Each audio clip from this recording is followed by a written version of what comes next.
Batas mana hoy? Yang mana batas? Hindi ka.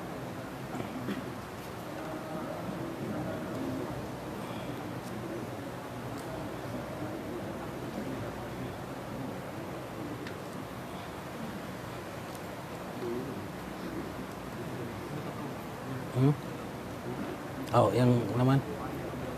Hah? Wali aliyin. إلى حضرة النبي المصطفى صلى الله عليه وسلم وعلى آله وأصحابه وأزواجه وذريته أجمعين، خصوصا إلى حضرة شيخنا ومربينا الشيخ محمد باخر بن أحمد نوني، جميع أساتذتنا ومعلمينا، وإلى روح سيدنا الإمام حبيب سيد محمد بن علوي بن عباس المالك الحسني. الفاتحة. أعوذ بالله من الشيطان الرجيم. بسم الله الرحمن الرحيم. الحمد لله رب العالمين الرحمن الرحيم مالك يوم الدين إياك نعبد وإياك نستعين اهدنا الصراط المستقيم صراط الذين أنعمت عليهم غير المغضوب عليهم ولا الضالين. السلام عليكم ورحمة الله وبركاته. الحمد لله رب العالمين وبه نستعين على أمور الدنيا والدين. Salatu wassalamu ala sayyidina wa maulana Muhammadin sayyidil mursalin wa gharril muhajjalin wa ala alihi wa ashabihi wa azwajihi wa dhurriyyatihi ajma'in. Subhanaka la ilma lana illa ma 'allamtana innaka antal alimul hakim. Wa la hawla wa la quwwata illa billahil aliyyil azim. Rabbi shrah li sadri wa yassir li amri wahlul 'uqdatam min lisani yafqahu qawli ma ba'du. Puji syukur kita panjatkan kehadirat Allah Subhanahu wa taala yang mengumpulkan kita di Masjid Al-Iman yang penuh barokah ini, dikumpulkan bersama para penuntut ilmu, bersama orang-orang mulia, bersama para pewaris Nabi, bersama orang-orang yang diampuni Allah dosa, ditinggikan derajat. Semoga Allah Subhanahu wa taala mengekalkan perkumpulan kita sampai akhirat bersama baginda Nabi sallallahu alaihi wasallam. Salawat dan salam kita haturkan kehadirat Nabiuna Syafi'una wa Maulana Muhammad, kepada beliau, kepada keluarga, kepada para sahabat, kepada para tabi'in, tabi'in pengikut beliau sampai hari kiamat.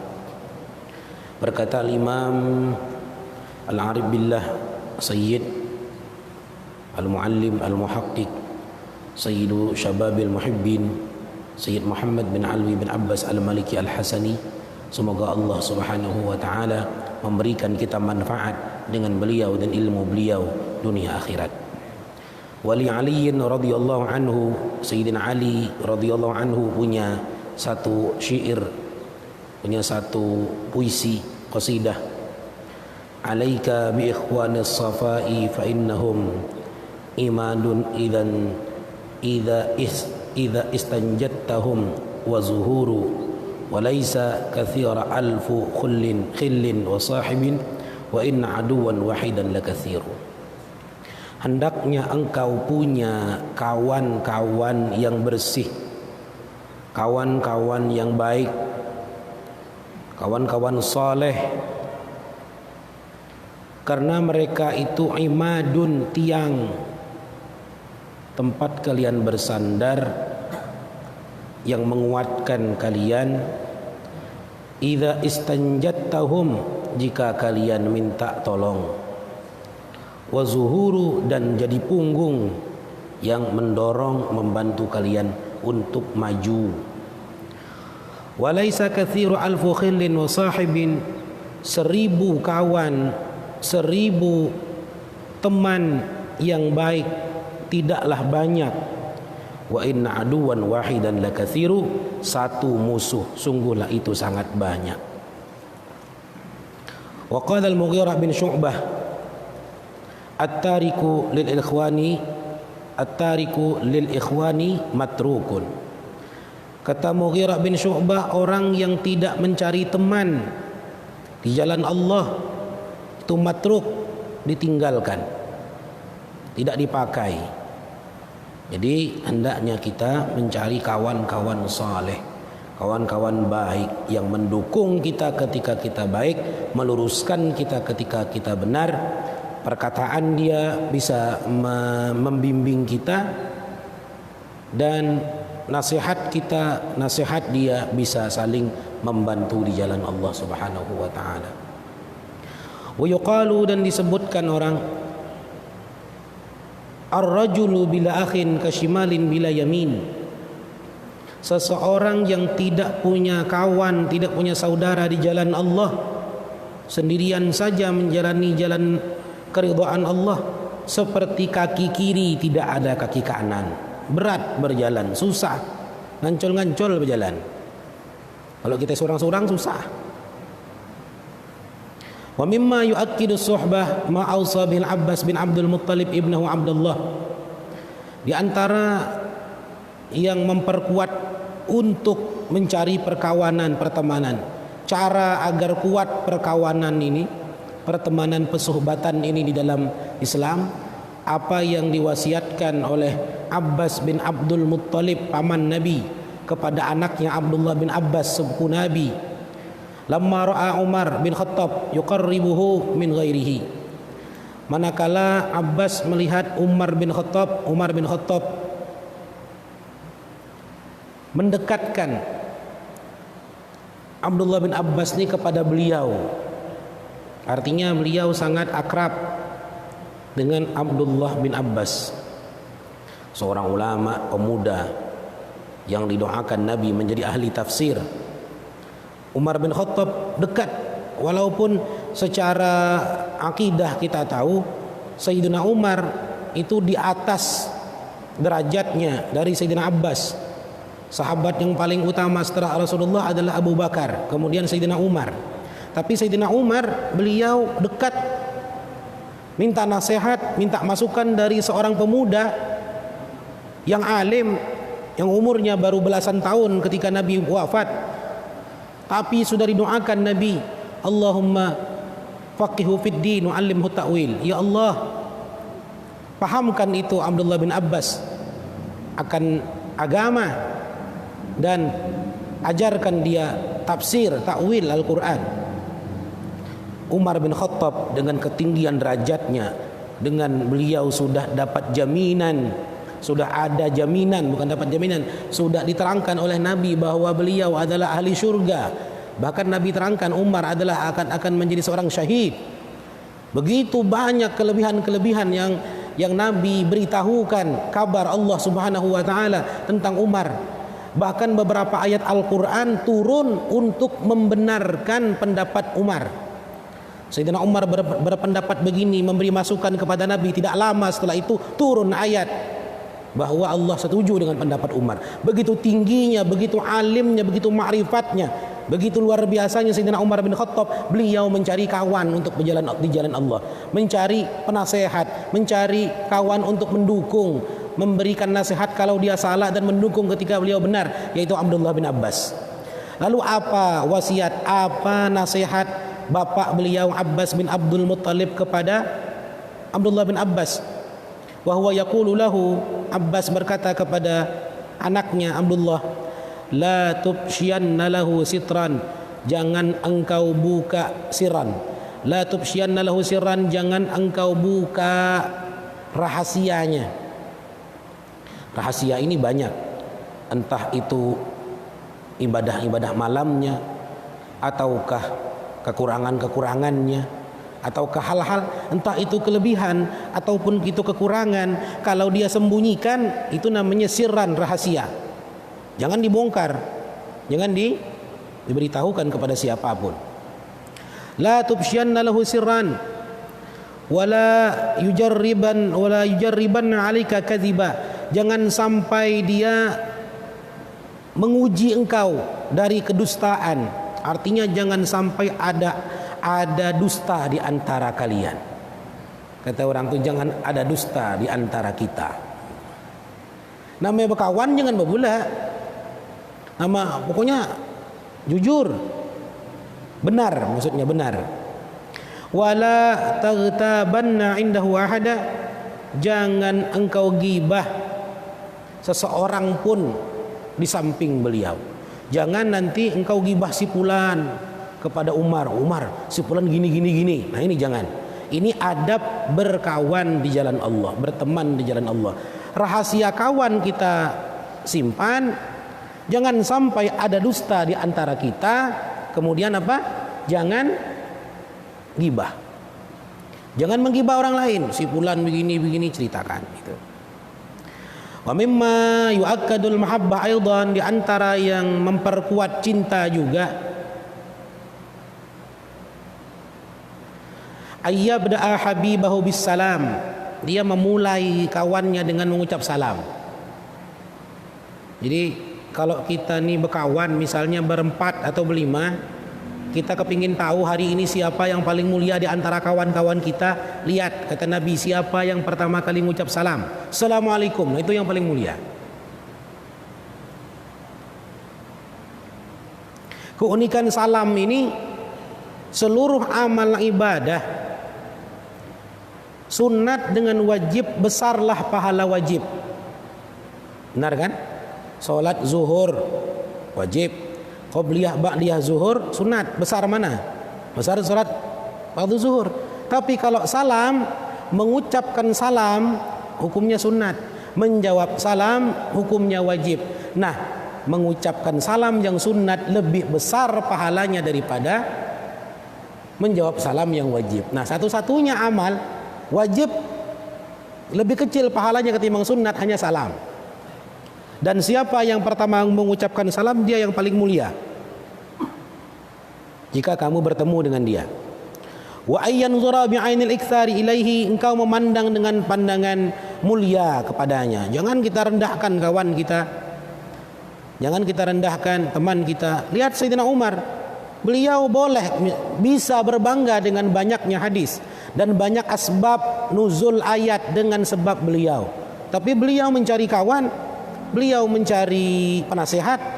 Abdullah bin Abbas pemuda masih belasan tahun, tidak merendahkan, tapi pandang dengan pandang memuliakan. Wa ayyajlisa haitsu intaha bihil majlisu hatta yudnihi, bahwa engkau duduk sampai selesai majlisnya sehingga engkau dekat dengan dia. Kita punya kawan, termasuk guru, itu maksudnya ukhuwah fillah kita. Duduk di majelisnya, duduk benar-benar. Kita duduk di majelis dekat kalau cuman sedang ngobrol, tapi kalau di majelis duduk di belakang-belakang, ini tidak masuk. Ada banyak orang seperti itu. Kalau tengah ngobrol dekat, tapi tengah belajar di majelis sekaput-kaput, tidak tahu kisah di mana. Jauh majelisnya duduknya. Ini tidak termasuk. Itu tidak termasuk ukhuwah fillah. Yang termasuk ukhuwah fillah itu duduknya di depan, duduk ketika guru duduk, berdiri ketika berdiri, tidak keluar majelis kecuali selesai majelis, memandang dengan pandangan mulia. Sang guru pun demikian.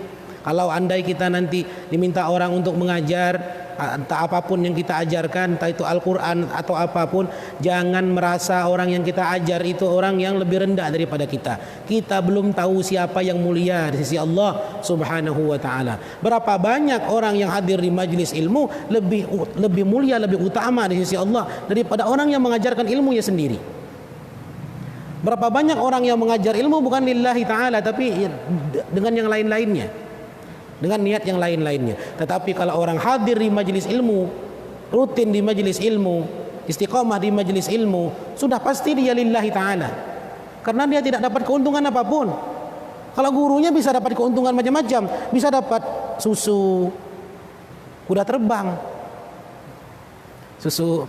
Nah, kalau yang belajar dapat kan, bisa ada ikhlas. Manku ngajar dapat susu, kan begitu. Bismillahirrahmanirrahim. Minum. Nah, jangan merasa mulia dengan yang kita ajarkan, dengan orang yang kita ajar. Siapa yang merasa mulia, dia direndahkan Allah. Siapa yang merasa hina, dia dimuliakan Allah.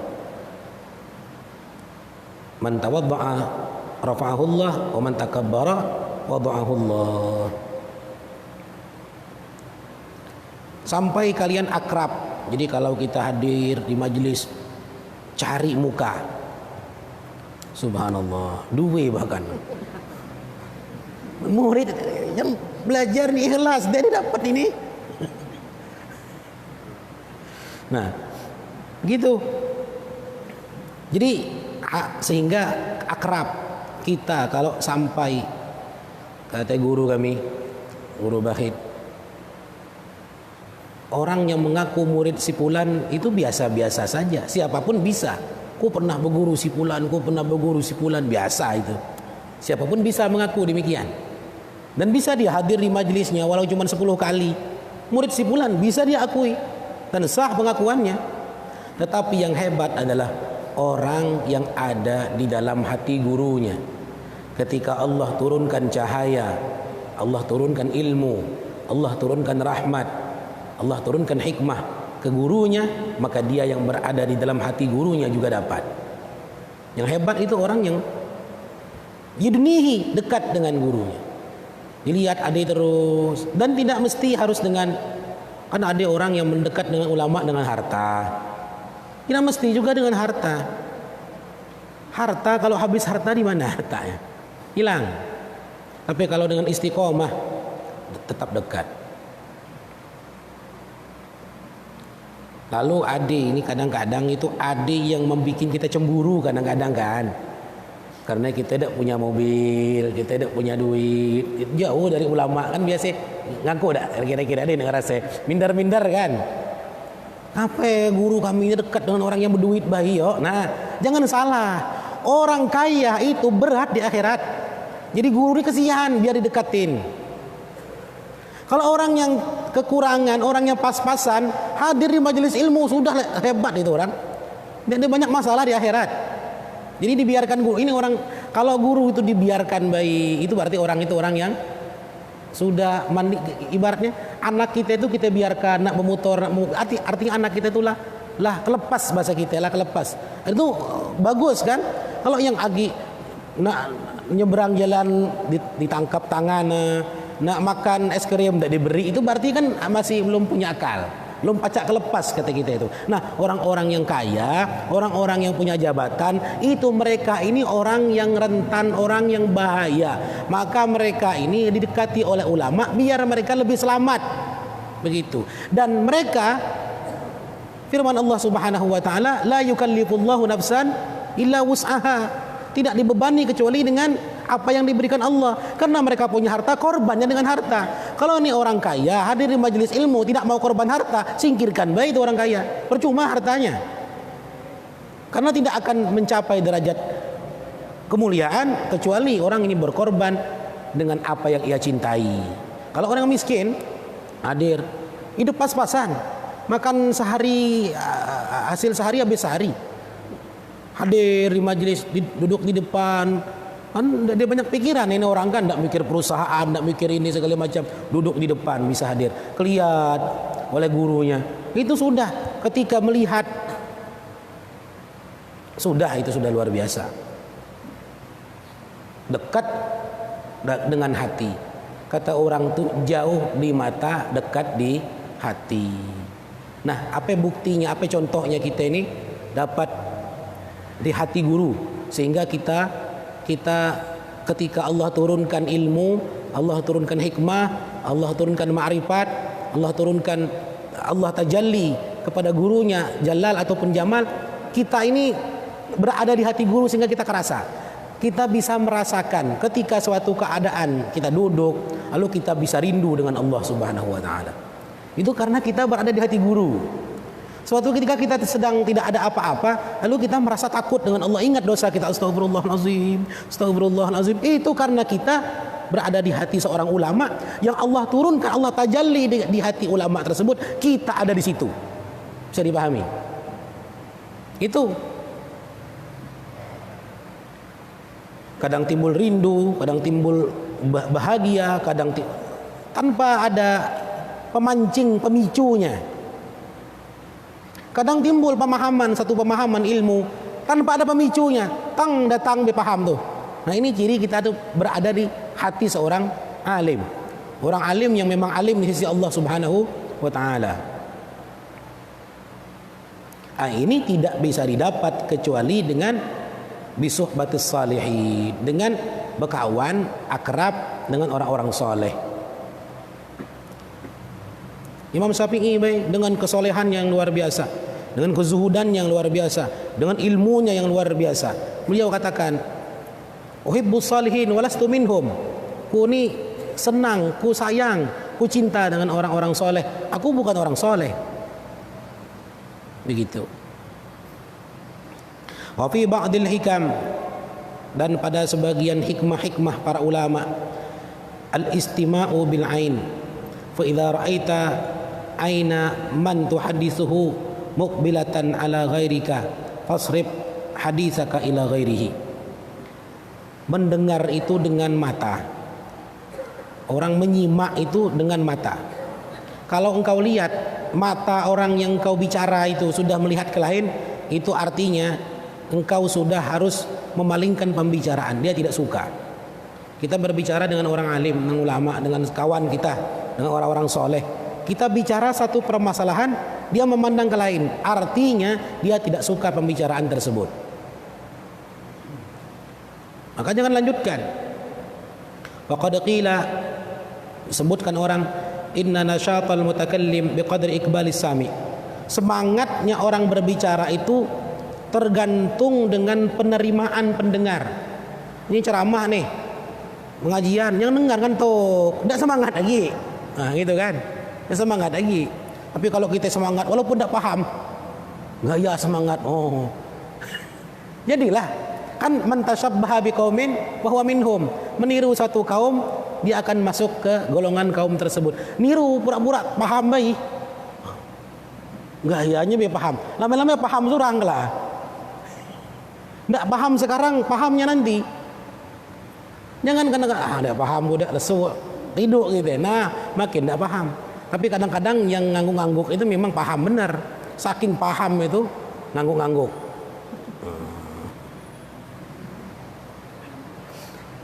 Jadi ada pertanyaan ke Sayyid Muhammad bin Alwi al-Maliki. Ada seorang muridnya ini kalau belajar, pengarang penyusun kitab ini kan di Rusaifah, beliau punya pesantren di Mekah Al-Mukarramah. Ada murid ini kalau belajar tuh selalu ngantuk. Ditanya kayak, guru, apa di majelis ilmu kita ngantuk? Kata beliau, menamai taman surga itu memang macam tuh. Taman surga. Coba kalau taman neraka mana yang ngantuk kita? Di rumah pada susah tidur. Kadang jam 11:30 belum tidur. Jam 1 belum tidur. Hadir di majelis ilmu tidur dah. Mudah benar kita tidur kan? Karena taman surga. Jadi kalau kawan tengah tidur di taman surga tuh maklumi, oh memangnya namanya taman surga.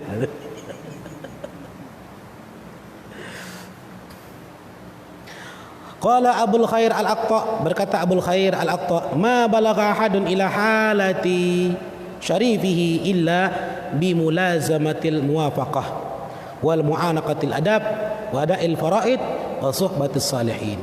Tidak akan mencapai seseorang kemuliaan yang dia dapatkan kecuali dengan mulazamah, selalu menyertakan muwafaqah, hal-hal yang sesuai dengan perintah Allah Subhanahu wa taala. Hal-hal yang sesuai. Dia selalu melazimi hal-hal yang cocok untuk dirinya. Cocok untuk kita di dunia ini apa? Ibadah. Ketika ada musibah cocoknya sabar. Ketika ada nikmat cocoknya syukur. Ketika ada makanan dimakan. Ketika ada minuman diminum, ini cocok. Bismillahirrahmanirrahim. Yang mana dia minuman nak minum tak cocok nama itu. Itu pertama, mulazamah muwafaqah. Ketika datang di hati kita kegembiraan karena kita dipanggil Allah hadir di masjid, hadir menuntut ilmu, ini harusnya gembira. Syukur kita kepada Allah, maka setiap pengajian kita panjatkan puji dan syukur. Itu maksudnya kita harus merasa gembira. Karena andai kita gembira hadir di majelis ilmu, Kegembiraan itu masih bisa diazab oleh Allah Subhanahu wa taala. Seorang berhak diazab Allah karena gembira di majelis ilmu, kalau gembiranya lebih gembira lagi kalau diberi uang 1 miliar. Itulah berhaknya azab Allah lah, gembira di majelis ilmu. Tapi andai di malam ini ada orang beri 1 miliar, lebih gembira lagi. Berarti hampir semua berhak diazab Allah Subhanahu wa taala. Atau yang kedua, orang yang berhak diazab Allah hanya dengan satu perbuatan, dia sedih kehilangan sesuatu. Tapi sedihnya itu lebih sedih kehilangan sesuatu daripada kehilangan taufik hidayah dari Allah Subhanahu wa taala. Bangun subuh, ketika kita bangun 5:30 hari, inna lillahi wa inna ilaihi rajiun, ketinggalan sholat subuh berjamaah, sedih kita. Sedihnya itu harus lebih sedih ketimbang kita hilang motor baru. Ada seorang sahabat Nabi waktu itu kehilangan unta merah. Tahu unta merah? Di kita ini unta merah itu sekelas Lamborghini. Mahal itu unta merah dan langka. Limited edition. Limited edition. Unta merah, unta berbulu merah. Mahal itu. Harganya tuh dia pakai duit lagi, tapi pakai berapa ikan nak beli. Adik kita punya unta merah. Dia harga pasaran di Arab itu. Seberapa adik duit? Aku berani 2M, aku nak 3M kata siku. Bisa 3 miliar. Hilang itu unta merah. Keliling nyari unta tersebut sampai ketinggalan sholat zuhur berjamaah. Nangis-nangis ini orang hilang unta. Keluar Nabi, ada apa ya kata Nabi, ramai-ramai. Nabi, unta si bulan, unta merah hilang. Ku pikir kata Nabi nangis gara-gara dia dapat sholat zuhur berjamaah tadi. Nabi tidak diretak dengan hal demikian. Artinya itu ringan kehilangan unta merah. Paling-paling dinikmati beberapa tahun, mati setelah itu kita kan.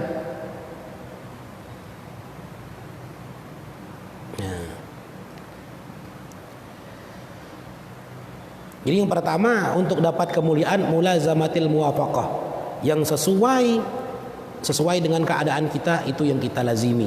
Ketika dapat musibah, inna lillah. Ketika dapat nikmat, alhamdulillah. Ketika kagum, subhanallah, masya Allah. Ketika ingat dosa, astaghfirullahalazim. Ketika lupa kepada Allah, melihat sesuatu, lupa kepada Allah, la ilaha illallah. Sesuai. Itu pertama. Kedua, mu'anaqatil adab, memperdalam adab, memperbaiki adab. Apalagi yang kurang dari sunnah Nabi. Karena semua adab adalah kehidupan Rasulullah SAW. Cara makan Nabi kurang sempurna, kita mengikuti. Cara minum Nabi kurang sempurna. Buah-buahan yang dimakan Nabi, caranya dimakan Nabi. Ramuan-ramuan yang dimakan Nabi. Nabi sering makan semangka dengan kurma. Bahkan kadang Nabi makan sebelah tangan semangka, sebelah kiri ini juga kurma, bisa. Ini makan tangan kiri dia bagus, tapi ketika makan semangka, pernah Nabi makan semangka saking nak sama-sama dengan kurma. Kanan kiri buah, dan makan buah itu boleh berdiri. Makan buah boleh berdiri. Minum zam-zam boleh berdiri. Minum air biasa makruh berdiri. Makan Nabi buah-buahan di hutan, ketika ketemu buah-buahan yang kecil, ibarat kita ini kalau di Arab kan kedodok dek deh, kedodok tahu, kedamunting, lam-lam dek deh. Nah itu Nabi kalau ketemu buah-buahan, Nabi makan yang kecil-kecil itu sunnah, itu adab nih. Kita cari adabnya.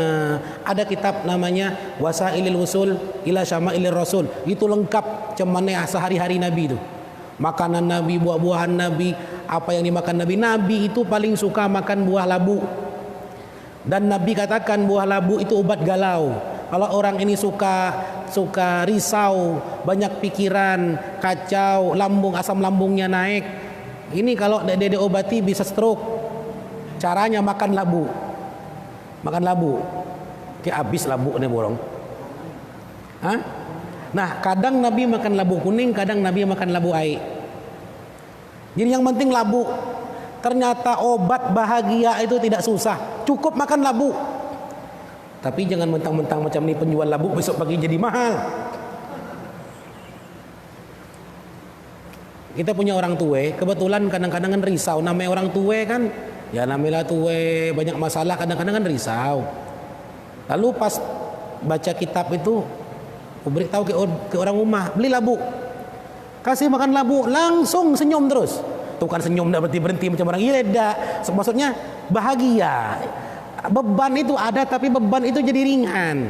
Obatnya cuma satu, makan labu, kata Nabi. Nabi makan labu suka. Tapi labu ya kalau ada yang lemak, beli yang lemak, jangan beli yang krenyes-krenyes itu apa namanya?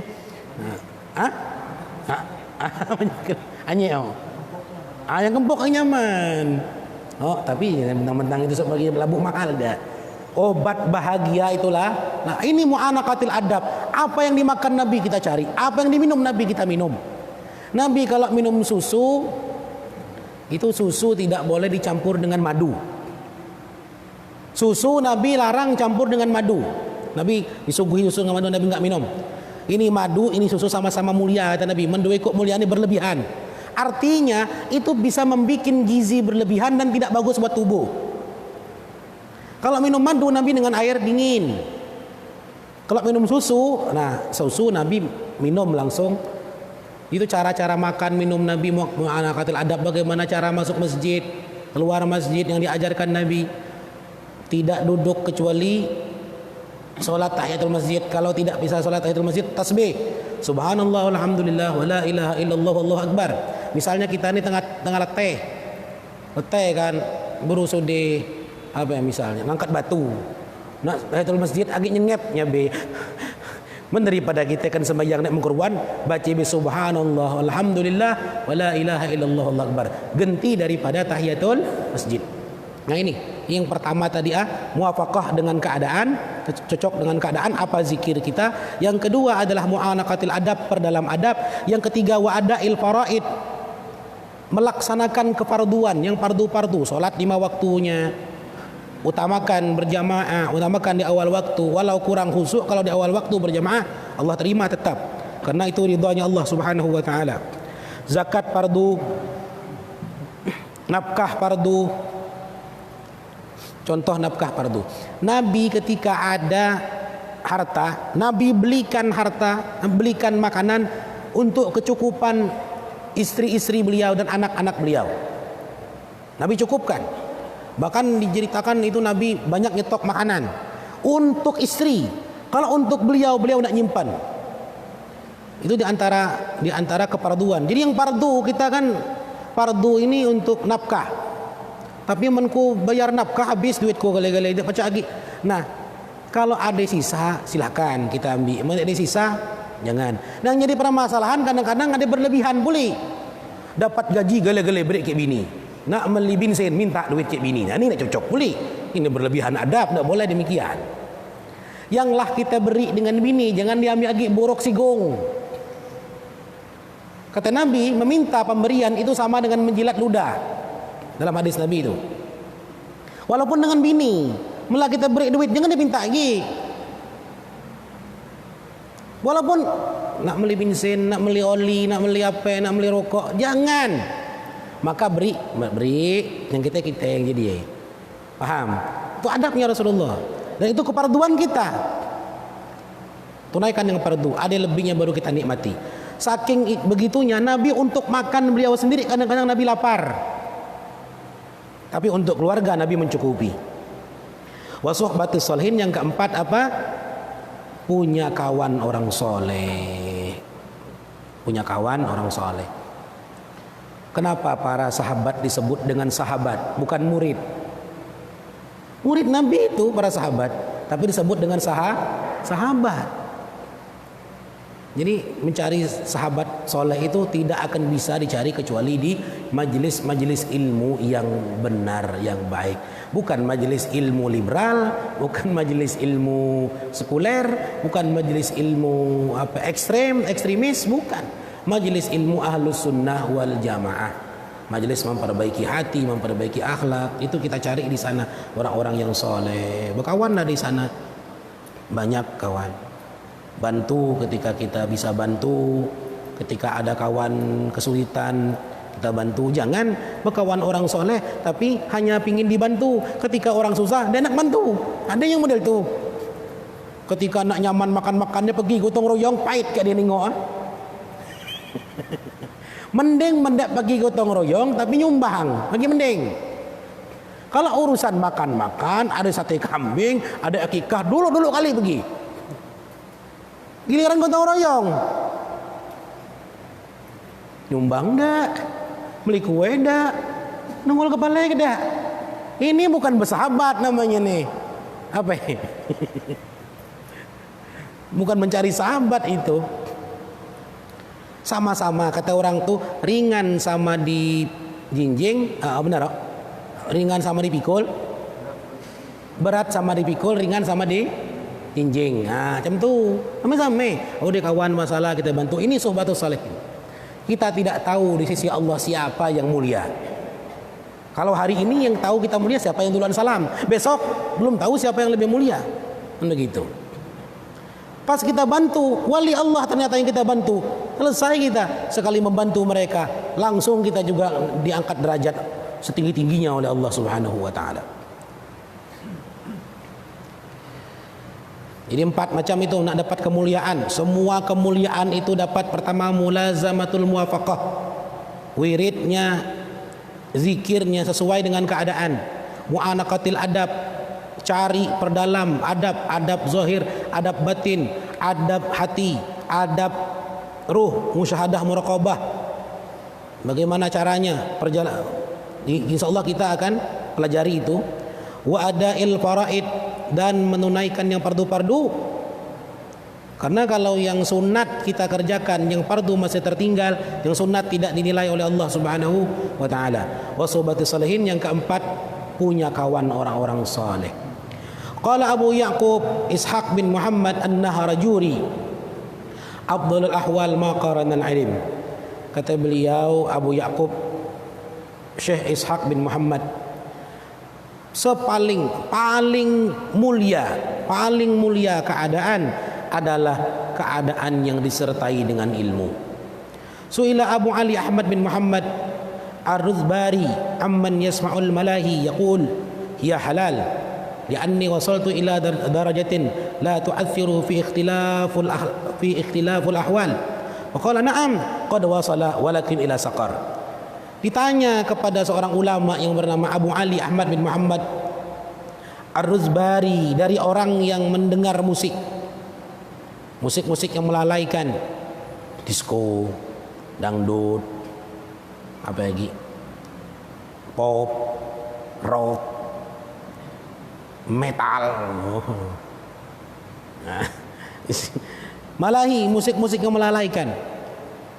Wa yaqulu, dan dia berkata, iya halal, bagiku itu musik halal, karena aku sudah sampai kepada derajat musik tidak berpengaruh merubah keadaanku. Kuni hatiku lah tenang, nafsuku ni mutmainnah, walaupun ada musik hatiku tetap ingat kepada Allah. Katanya begitu. Bagaimana itu guru? Jawab, tanya orang kan. Faqala, berkata beliau, na'am, iya, qad wasala walakin ila saqar. Memang benar orang itu sudah sampai, tapi sampai ke neraka Sakor. Sehebat apapun, setinggi apapun makrifat orang itu, tidak akan pernah meninggalkan yang namanya syariat. Karena Nabi yang paling sempurna, Nabi itu sampai ke derajat kamalul yakin, bahkan akmalul yakin, paling sempurna. Tapi pernahkah Nabi meninggalkan syariat? Tidak pernah. Bahkan meninggalkan sholat berjamaah pun sampai sebelum wafat beliau, ketika beliau tidak sadar, lalu beliau sadar, nanya lah sholat lo Mika, sampai imamnya berjamaah beda. Nah, ditanya Nabi, aku naklah berjamaah, kata Nabi, tolong papahku. Begitu. Jadi setinggi-tinggi pun tidak ada pengakuan-pengakuan yang tidak apa-apa, buatku ini ada masalah, kami ini derajat halal, yang begini ini halal bagi kami. Ini deh. Oh, yang seperti itu jangan percaya. Jadi orang yang sampai itu kan, orang bahasa orang makrifat itu bisa sampai kepada makrifat. Sampai itu dua macam, sampai ke surga, yang kedua sampai ke neraka. Nah, jangan sampainya ke neraka. Nih, dhalin, orang-orang yang sesat, dipikirnya benar. Orang yang sampai ke neraka contohnya adalah orang-orang Kristen, Trinitas, yang menganggap mereka sudah dijamin surga, padahal mereka sudah dijamin kalau tidak Islam masuk neraka. Begitu. Wa ba'du, dan setelah keterangan kita tentang masalah persaudaraan tadi, fa hadza awanus syuru', inilah awal-awal kita masuk fil maksud, pada tujuan, pada akan menerangkan hal-hal tujuan isi dari kitab ini. Ini masih mukaddimah dan kita akan mulai masuk kata beliau sebentar lagi kepada tujuan kita, apa yang akan kita terangkan. Bi'aunil malikil ma'bud, dengan pertolongan Allah raja yang disembah. Wa natabarraku, dan kita akan mengambil barakah bidzikri jumlatin min jawami'il kalimin nabawi, dengan sejumlah nasihat-nasihat dari hadis-hadis Nabi yang begitu indah. Tsumma bi syai'in min aqwalis sahabah, kemudian dengan beberapa nasihat dari perkataan para sahabat Nabi yang mulia. Tsumma ma yatayassaru min kalami salaf ridwanullahi alaihim ajma'in, kemudian apa yang mudah kita pahami daripada kalam para salafus saleh, semoga Allah meridai mereka semuanya. Nah, kita mulai masuk kepada inti materi yang utama. Da'watu a'immatit tasawuf ilal amal bisyariah, ajakan para imam-imam tasawuf untuk mengamalkan dengan syariat. Qala Sayyidut Taifah, berkata pemimpin kelompok tasawuf Junaid al-Baghdadi, beliaulah orang yang pertama membikin satu fak dalam Islam yang bernama tasawuf. Seluruh ilmu tasawuf pasti berasal dari Imam Junaid al-Baghdadi. Beliau Junaid al-Baghdadi berguru kepada Imam Sirri as-Saqati, paman beliau. Sirri as-Saqati dalam sanadnya berguru kepada Imam Ma'ruf al-Karhi. Ma'ruf al-Karhi berguru kepada Imam Ali Ar-Ridha. Ali Ar-Ridha ini sudah cicit uning-uning mungkin dari Rasulullah, habaib itu. Ali Ar-Ridha belajar kepada bapaknya Imam Ja'far Shadiq.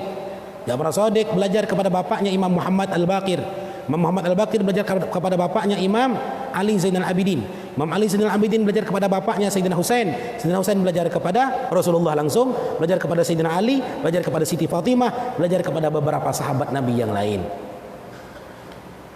Ini Imam Junaid al-Baghdadi berkata, at-turuku kulluha masdulatun 'anil khalqi illa 'ala man iktafa athara Rasulillah sallallahu alaihi wasallam wattaba'a sunnatihi wa lazima tariqatahu li'anna turuqal khairat kullaha maftuhatun 'alaihi wa 'alal muqtafina atharuhu wal mutabi'in.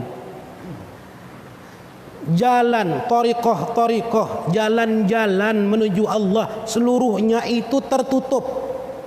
Tidak ada jalan menuju Allah dari makhluk ini kecuali, nah ini ada jalan menuju Allah hanya satu, yaitu ala maniktafa athara Rasulillah, atas orang yang mengikuti ajaran Rasulullah, jejak Rasulullah, teladan Rasulullah sallallahu alaihi wasallam. Kalau ada thariqah meninggalkan salat berjamaah, itu thariqah tidak akan sampai. Kalau ada thariqah meninggalkan berbakti kepada orang tua, menghormati orang tua, mencintai yang lebih, menghargai orang yang lebih muda, thariqah itu tidak akan sampai. Kalau ada thariqah ini takabur, merasa lebih hebat, lebih bagus, lebih baik dari orang yang tidak berthariqah, ini thariqah tidak akan sampai ke jalan Allah Subhanahu wa taala. Jadi thariqah merasa paling benar, yang tidak berthariqah sesat katanya. Maksudnya tidak berthariqah seperti mereka. Thariqah menuju Allah itu banyak. Semua ajaran Rasulullah, semua hadis Nabi itu thariqah.